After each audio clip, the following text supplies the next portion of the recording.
ఇటు AP Telangana Banakacherla hot టాపిక్గా మారింది. చంద్రబాబు నాయుడు గారు ఒక మంచి లైన్ గీసినట్టు తెలుస్తుంది, మంచి సజెషన్ తోటి. సో దీని గురించి ఒకసారి డిస్కస్ చేద్దాం.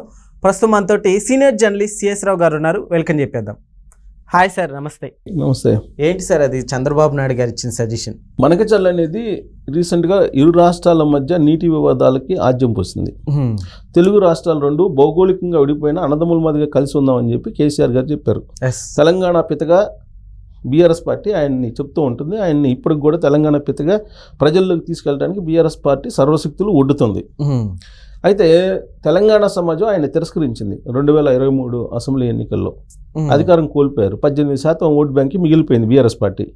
ఆ పార్టీని మళ్ళా అధికారంలోకి తీసుకురావాలి అనేటువంటి తాపత్రయం ఆ పార్టీ అధిష్టానంలో ఉంది. అధిష్టానం అంటే కల్వకుంట్ల ఫ్యామిలీ వాళ్ళలో ఉంది. దానికి వాళ్ళకు దొరికినటువంటి ఒకే ఒక అస్త్రం ఏంటంటే బంకచర్ల. ఎందుకు? నీళ్లు, నిధులు, నియామకాలు ఈ మూడు కావాలని చెప్పి వాళ్ళు తెలంగాణ సమాజాన్ని చైతన్యపరిచి రాష్ట్ర సాధనకు ఉపయోగించారు. సార్ ఓల్డ్ కాన్సెప్ట్ని మళ్ళీ తీసుకొస్తున్నారు. ఓల్డ్ కాన్సెప్ట్లో నీళ్లు, నిధులు, నియామకాలు, నిధులు నియామకాలు అయిపోయినాయి. నిధులు నియామకాలు ఏం చేశారో, నిధులను ఏం చేశారో కల్వకుంట్ల ఫ్యామిలీకి తెలుసు, నియామకాలను ఏం చేశారో వాళ్ళకే తెలుసు. ఇక నీళ్ళ విషయం, నీళ్ళు అనేది, నీళ్ళ వివాదం అనేది ఈ ప్రపంచంలో దేశాల మధ్య, రాష్ట్రాల మధ్య ఆరినటువంటి జ్వాల. ఓకే, దాన్ని ఎప్పుడు కావాలంటే అప్పుడు మండించవచ్చు.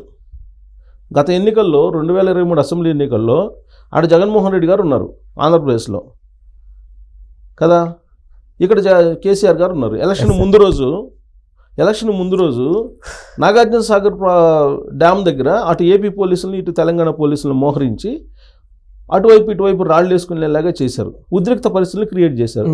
తెల్లారితే పోలింగ్. అంటే అక్కడి నుంచి ఏదో ఓట్లు సంపాదించుకోవాలనేది వీళ్ళ కాన్సెప్ట్. క్లియర్గా అర్థమవుతుంది కదా. సో అలాంటి కొన్ని సెంటిమెంట్ ఉన్నటువంటి అంశాలను తీసుకుంటే తప్ప మళ్ళీ బతికి బట్టకట్టలేని పరిస్థితి బీఆర్ఎస్ పార్టీ. అందుకే వాళ్ళకి దొరికినటువంటి తురుపు మొక్క ఏంటంటే బంకచర్ల. ఏంటి బంకచర్ల అంటే, చంద్రబాబు నాయుడు గారు గోదావరి నది మీద పోలవరం కింద బంకచర్లని కట్టాలనుకుంటున్నారు ప్రాజెక్టుని.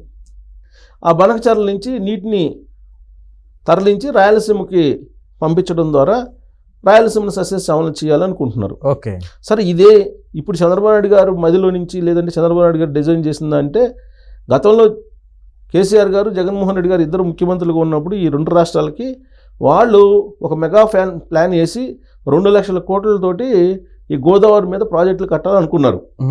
వాటికి పేర్లు పెట్టలా. కాకపోతే చంద్రబాబు నాయుడు గారు బంకచర్ల దగ్గర కట్టాలనుకున్నారు. వాళ్ళిద్దరు వేరు దగ్గర కట్టాలనుకున్నారు.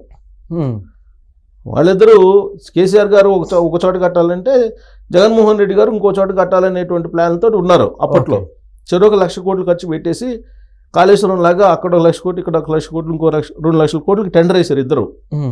కానీ అది వర్కౌట్ కాల. ఇప్పుడు బంకచర్ల వచ్చింది. బంకచర్ల కడితే ఏంటి అబ్జెక్షను? ఇప్పుడు సముద్రంలో కలిసిపోయి నీళ్ళు అవి. పోలవరం తర్వాత నీకు అవి సముద్రంలో కలిసిపోతాయి. ఇంకా అదే ఎండ్ పాయింట్ గోదావరి నదికి. సో సముద్రంలో పోయేటువంటి నీళ్ళని నిలుపుకొని ఒక రిజర్వాయర్ కట్టుకొని బంకచర్ల దగ్గర అక్కడి నుంచి రాయలసీమకి నీళ్ళు ఇవ్వాలి అనుకుంటుంటే దానికి అభ్యంతరం ఏంటి? పోలవరం నుంచి బంకచర్లకు నీళ్లు తరలిస్తారు. నీళ్లు తరలించి ఆ బంకచర్ల నుంచి రాయలసీమకి ఇస్తారు. దానివల్ల తెలంగాణకు వచ్చే నష్టం ఏంటి? 3000 టీఎంసీల నీళ్లు సముద్రంలో కలిసిపోతున్నాయి అనేది లెక్క. వరద జలాలు వాటిల్లో 300 టీఎంసీలు బంకచర్లకి తరలించాలనేది చంద్రబాబు నాయుడు గారి యొక్క ఫార్ములా. దానివల్ల కింది భాగంలో వాడుతున్న నీటి కారణంగా తెలంగాణకు వచ్చే నష్టం ఏంటి అని అంటే చంద్రబాబు నాయుడు గారు వీళ్ళు సమాధానం చెప్పట్లా. బంకచర్ల ద్వారా వాడుకునేటువంటి నీటి వాటాని మాకు గోదావరి జలాల్లో పై భాగాన్ని ఇవ్వాలి అని చెప్పి అడుగుతున్నారు. సో వరద సముద్రంలో పోయేటువంటి నీటిని వాడుకుంటుంటే మీకెందుకు ఈ వాటా ఇవ్వాలి? మీరు ఒక పని చేయండి, మీరు కూడా ఒక 200 టీఎంసీలు వాడుకునేదానికి మీరు కూడా కట్టుకోండి, వాడుకోండి, మీరు కూడా వాడుకోండి, మీ ఓపిక అంటున్నారు. ఇప్పుడు గోదావరి ఎక్కడి నుంచి వెళ్తుంది? తెలంగాణ మీదుగా వెళ్తుంది. మీ ఓపిక మీరు కూడా కట్టుకోండి అంటున్నారు. ఇప్పుడు ఆల్రెడీ కాళేశ్వరం కట్టారు కదా 1 లక్ష కోట్లు పెట్టి. కాళేశ్వరం కట్టినప్పుడు ఆంధ్రప్రదేశ్ ఏమీ అబ్జెక్షన్ చెప్పలేదుగా. ఒకవేళ కోర్టు కేసులు వేసినా దాని మీద సీరియస్ ఫైట్ చేసినట్టు దాఖలా లేవు. చూసి చూడనట్టు వదిలిపెట్టారు. కాకపోతే పొలిటికల్గా మళ్ళీ దాన్ని చూపించేసి ప్రత్యర్థి పార్టీలు గేను పొందుతాయేమో ఓట్లు అనే ఉద్దేశంతో బనకచర్ల మీద కోర్టులో కేసులు వేశారు, కాళేశ్వరం మీద కోర్టులో కేసులు వేశారు తప్పితే దాని మీద సీరియస్ ఫైట్ చేయాల. ఓకే. ఆ రోజు ఉన్నటువంటి ప్రభుత్వాలు, జగన్మోహన్ రెడ్డి గారి ప్రభుత్వం కానీ అంతకుముందు ఉన్న చంద్రబాబు నాయుడు గారి ప్రభుత్వం కానీ. పైగా కాళేశ్వరం ఓపెనింగ్కి జగన్మోహన్ రెడ్డి గారు వచ్చారు కదా. సో కాబట్టి మీ ఓపిక మీరు కూడా కట్టుకోండి, మీరు కూడా వాడుకోండి. 200 టీఎంసీలు చెరుసకం వాడుకుందాము, 200 టీఎంసీలు మేము వాడుకుందాం, 200 టీఎంసీలు మీరు వాడుకోండి, అభ్యంతరం లేదని చెప్పి మధ్య మార్గంగా చంద్రబాబు నాయుడు గారు చెప్తున్నారు. కాకపోతే దీన్ని ఇష్యూ చేయాలి. దీనివల్ల మళ్ళీ అధికారంలోకి వద్దామని ఇదొక్కటే కనిపిస్తుంది మళ్ళీ అధికారంలో రావడానికి. ఇప్పుడు నీళ్లు అనేటువంటి ఒక అంశమే కనబడుతుంది. ఇరు రాష్ట్రాల మధ్య నీళ్ళ వివాదం ఉంది అనేది ఒకటి కనిపిస్తుంది.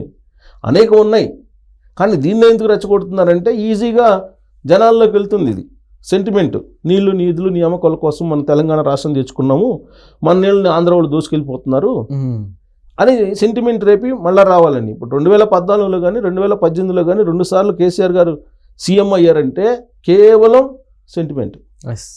2018లో ఏమో చంద్రబాబు నాయుడు గారిని బూచిగా చూపించారు, 2014లోనేమో రాష్ట్రాన్ని నేనే తీసుకొచ్చాను, సెంటిమెంటు రేకెత్తించి ఆంధ్రలో తరిగొట్టాను అని చెప్పి అప్పుడు వచ్చారు.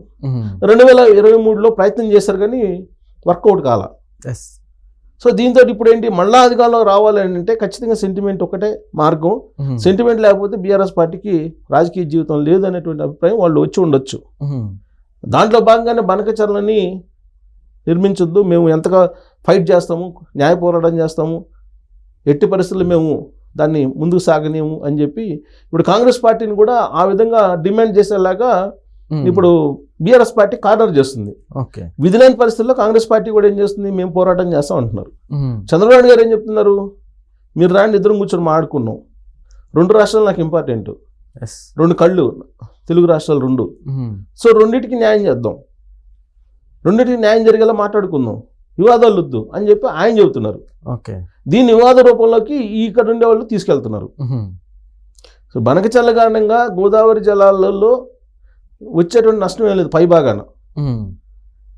పై భాగాన్ని నుంచి కింద భాగానికి వెళ్ళిన తర్వాత సముద్రంలో కలిసిపోయే దగ్గర నీళ్ళని డైవర్ట్ చేసినందువల్ల నష్టం ఏముంది. సో కాబట్టి మీరు కూడా ఆడుకోండి 200 టీఎంసీలు అని చెప్పి చంద్రబాబు నాయుడు గారు చెప్తున్నారు. ఇప్పుడు నదుల అనుసంధానం అనేది కేంద్రం ప్రతిపాదన, నదుల అనుసంధానం చేస్తున్నారు. పోలవరం నుంచి గోదావరి జలాన్ని కృష్ణా నుంచి అక్కడి నుంచి రాయలసీమకి తరలించాలి నీళ్ళు అనేది చంద్రబాబు నాయుడు గారి యొక్క ఆలోచన. కేసీఆర్ గారు కూడా అదే చెప్పారు, రాయలసీమ నత్తనాల సీమ చేస్తానని చెప్పి రోజా గారి నగరి కాన్స్టిట్యూన్సీకి వెళ్ళి రోజా గారు పెట్టిన ఇందు తిని చేపల పులుసు రాయలసీమ రత్నాలసీమ చేస్తాను, నేనే చేస్తాను అని చెప్పారు ఆయన కూడా. ఇప్పుడు దాని ఉల్టా చంద్రబాబు నాయుడు గారి మీద నెట్టి రాజకీయంగా లబ్ధి పొందాలని తెలంగాణలో ఉండే బీఆర్ఎస్ పార్టీ కాంగ్రెస్ పార్టీ ప్రయత్నం చేస్తూ ఉన్నాయి. సో ఇది రాబోయే రోజుల్లో పొలిటికల్ చిత్రాన్ని మార్చే అవకాశం ఉంది బనకచర్ల. అంటే వాస్తవాలకి దూరంగా రాజకీయాలు చేస్తూ పొలిటికల్ చిత్రాన్ని మార్చే అవకాశం ఉంది. ఇదే నినాదంతో Congress party, BRS party, MIM కలిసి రేపు ఎలక్షన్కి వెళ్ళినా ఆశ్చర్యపోస్తుంది. ఎంఐఎం కూడా కలుస్తుంది, అందుకంటే మార్గం లేదు. సో చంద్రబాబు నాయుడికి యాంటీ అంతే, పొలిటికల్గా రాజకీయంగా యాంటీ కాబట్టి శత్రు మిత్రువు కలిసిపోతారు. సో దానికి పనికి వస్తుంది ఈ వివాదం. అందుకే బహుశా బనకచర్ల వివాదాన్ని కాంగ్రెస్ పార్టీ, బీఆర్ఎస్ పార్టీ పోటాపోటీగా సెంటిమెంట్ రూపంలో తీసుకెళ్తున్నాయని చెప్పి భావించవచ్చు. Okay sir, thank you.